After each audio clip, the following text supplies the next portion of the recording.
And so as you look at yourself, look at your goals, look at your dreams, it's very important to appreciate what you have. It's very important to be thankful. It's very important to focus on the possibilities and just have an energy and a feeling that good things are supposed to happen to me. Yeah, say that right now. Good things are supposed to happen to me. See, decision point. Nelson Mandela made different decisions when he entered that prison than most people do who are put in there unfairly, much less those who are put in there for a good reason.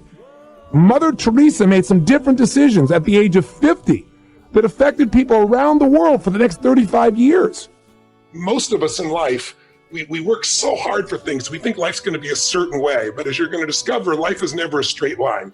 You know, we're taught that. We think line is just, I'm going to go from here to there.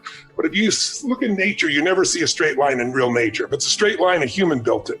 And so it's a process of evolving, of growing, dropping back, growing, dropping back. And challenges are what really grow us. You know, your life is a great story. You know, every person's life is a story. And the question is, some people's story is a warning, some people's story is an example.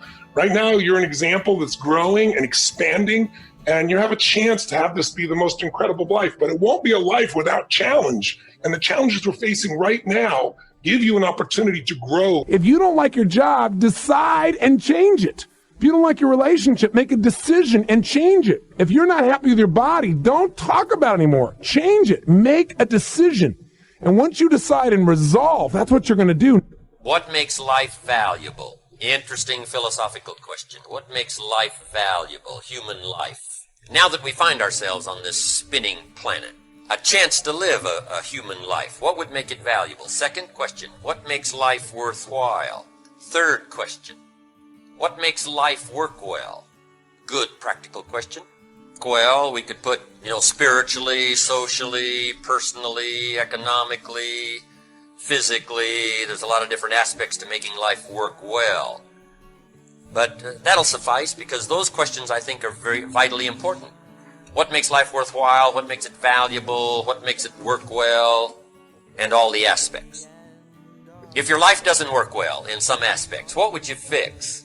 And I've got some good answers on that. There's usually about a half a dozen things that makes 80% of the difference. Now, what's interesting about this formula is it's not exactly half dozen, and it's not exactly 80%. This is just sort of a unique way to say it. Here's another way we might say it. Keep looking, whatever the project is. Keep looking for the few things that makes the most difference. Boil it down to the most important components that'll take care of most of it. And I think if you look through a lot of major subjects, you'll come to the same conclusion. The purpose of a goal is not getting it anyway. The purpose of the goal, is who you become. Who you become is going to make you happy, or it's going to make you sad. I believe that leadership is really a skill of influence. It is the most important skill that any human being can master. And I don't think of leadership as a position. I see it as a skill, a tool that all of us have to have. In other words, the quality of your life, I really believe, comes down to your level of leadership. Other people don't have to follow you to be a leader, but you have to live life on your terms. And the first person you have to influence is yourself. Whether you're fit or fat, whether your kids are, on drugs or not, is who has more influence, the guy on the street corner or you. Whether you're fit or fat is, can you influence your own hands, your own body, your own mind to do what's necessary? So I think to be able to influence the thoughts, the feelings, the emotions, and the actions of another human being, that's what leadership is. I say to people, you got to participate in your own rescue. You've got to retool yourself. So you got to remember that feeling confident is nothing but a state of mind. And you can change and create any state you want at any moment in time, no matter what's going on around you.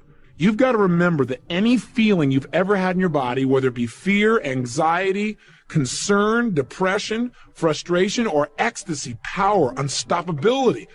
If you watch a great movie, if you read a great book, the size and the power of the hero, how much you become as a hero is defined by how tough an obstacle you face, how difficult is the villain, the opponent. And so sometimes when I've been through the toughest times of my life, one of the questions I've had to ask myself or note to myself is, I I finally have a really worthy opponent. This is scaring the hell out of me, or this is challenging me, or this is making me crazy. But I also know in my gut and in my soul that if I can push through this, just like you've done in these years, you've pushed through tough times, I'm sure, many of them. But as you push through those, you become more. And as you become more, something magical happens. You don't just grow, you expand in your spirit and your soul and your capacity and your skill. And all of a sudden, fear becomes less and less a part of you. Confidence, success, those emotions, any emotion you feel comes from the way you use your physical body. The only way you can feel anything is by the way you move, the way you breathe, your facial expressions. So if you're not feeling confident, you don't have to intellectually try and pump yourself up because it doesn't always work. Every single morning, Monday through Fridays at 9 a.m., I host a live call-in radio show on Sirius Satellite Radio. It's called Make It Happen with Mel Robbins.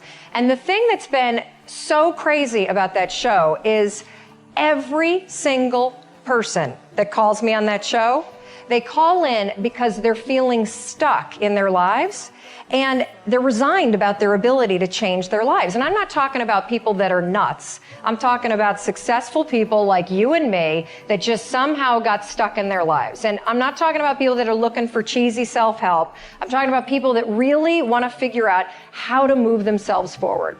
And, you know, I find that so many of us think that our dreams are unreachable or unrealistic, and it's just so sad. I mean, people think that their dreams disappear. And if that's what you think, congratulations, you're officially stuck. And the truth is that our dreams are always there, and they don't ever give up on us. We give up on them. But here's the secret. If you just force yourself, and I mean force, because I know damn well none of you want to do anything about this, and I also know you're sitting there like, yeah, this self-help crap, this isn't for me. But if you just force yourself to take a couple small steps, there's always a surprise. You know, many years ago, I read a book by Terry Cole Whitaker. It was a classic. What you think of me is none of my business. Think of the amount of time that is wasted on negative energy, wondering what other people think of you. What they think of you really doesn't make any difference. It's what you think of you that makes a difference. So, as you go through the day, don't worry about what other people think of you. Just say, I'm all right. I'm God's highest form of creation.